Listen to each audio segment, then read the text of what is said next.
Welcome back to the San Diego Opera Podcast. I'm Nick Reveles, and my guest today is Kristin Clayton, who is singing the role of Beatrice in 3 Decembers by Jake Heggie.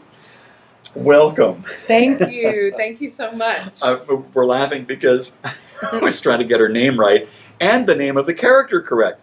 Beatrice is the daughter of Maddy, who is played by Flicka, by Frederica von Stade, who we already have interviewed. And this is a great role for you, I think, because you originated it.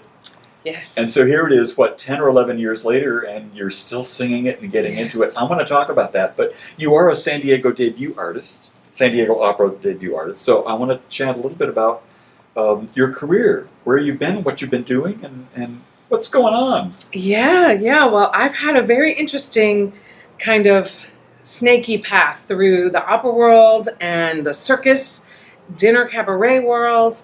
I met my husband in the San Francisco Opera Young Artist Program, the Merrill program. You were in Merrill. You were also an Adler Fellow? Yes, right? Yes. In fact, we both were. Oh. And so we just stayed there and made our home there, and we have 2 children. So it was this whole thing about how do you balance 2 artists with 2 kids and, take the right jobs whenever they come, take every job that you can, you know. Sure. And so I've sung with Houston Grand Opera when we premiered this piece in 2008.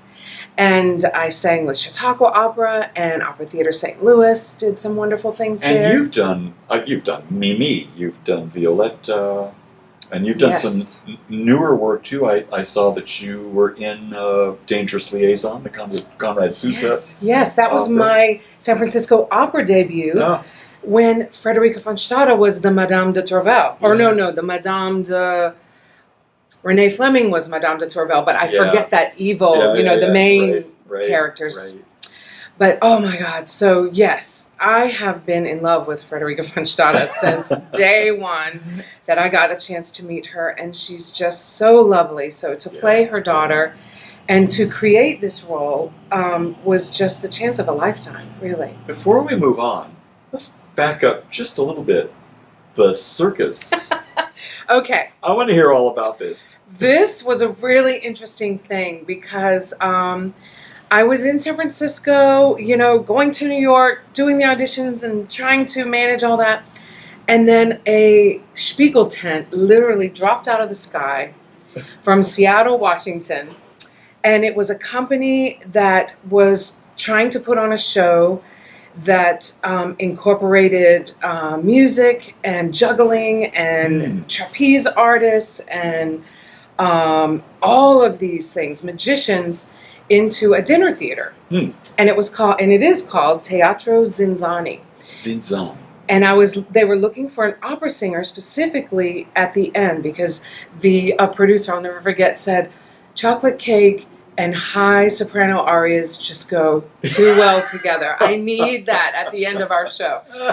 And that became a thing for me that I did for almost 12 years. Really? On and off, yes. So I have to mention it because, I love that. I got to be an opera singer, almost a stereotype. They wanted, the grand diva to come in every night and make a fuss and play with the people and all this. So. I've always felt that after having seen Cirque du Soleil in one of their tents, how wonderful it would be to do opera in an environment like that. I mean, to produce an opera in an environment like that. I immediately thought the Magic Flute, but I'm sure there are lots of operas that sort of lend themselves to that kind of environment and do very well. Don't you think? Yeah, I do. That'd be great. Especially the intimacy. Yeah. Because people are not used to having opera so close. And that was something I had to get used to as well. Being this close to my audience. Well, you're going to have a chance to do that again when we open 3 Decembers. Nice. Because it's a very small, intimate theater. And this is an intimate piece, right? Now, as you said, you originated this role with Frederica von Stade in Houston. How do you feel that your approach to the role has changed over the 11 or 12 years since you've been doing it? Well, I would have to really say that our current director, who this is our third chance, Karen Tiller. Yes. This is our third time mounting this together with her. With her. And it just continues to get deeper into what's going on in this family. So I would say what has changed for me is the acting aspect and how that colors the voice. And another aspect of it is in 2008, I was too much of a fan of Flicka to want to hurt her feelings or go too far. And in this scene, Beatrice especially is furious and has a lot of deep down intense feelings about their family life because her mother was a famous Broadway star and she wasn't home many times. She felt like she had to raise Charlie a lot of times and take care of him, and she just has pent up frustration about it. And there's something of a mystery about the father, which we won't mention. Yes, we don't want to give it away. Yeah, but that family secret also seems to be at the center of all of the angst and anger and disappointment and hurt that happens at the core of the family. And maybe that's true for a daughter who, looks to her father, to that relationship, to know how to be in the world and be in relationships. Yeah. Because I don't think Bee's relationship is going that well. She is married and is trying to be the perfect wife and have the perfect family. And, on the outside it looks great. But deep down, she's really struggling with all those questions about what happened and what was Daddy like and why can't I remember certain things? And it's sort of remarkable that all those layers happen in 90 minutes. I know, and over 30 years, right? 10 decades of or not 10 decades, but 3 decades. 3 decades, And I guess it starts in 08, or starts in 1988 or 86, and then 96. Part 2 is 96, and part 3 is 06. And it's just, it's such a tour de force.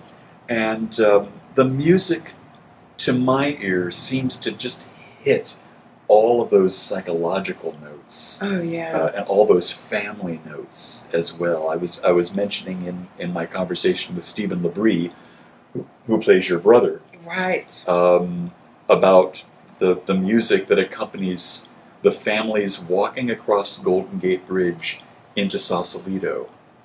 And I could close my eyes and feel the chill in the air and see the fog over San Francisco Bay. And I mean, it's so delicious, isn't it? I agree.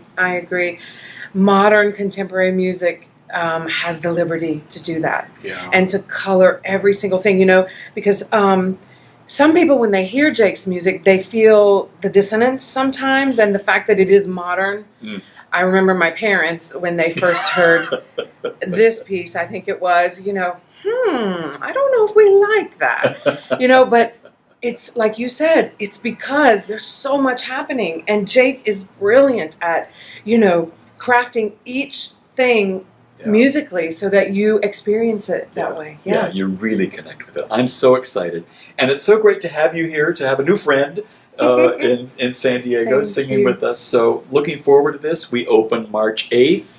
Which is in just a week. Yeah. Everybody ready? Yes. Oh, we're ready to go. We're just running through the whole thing now. We've put all the pieces together. So, well, Kristin, thank you so much for being here, and we'll see you soon. My pleasure.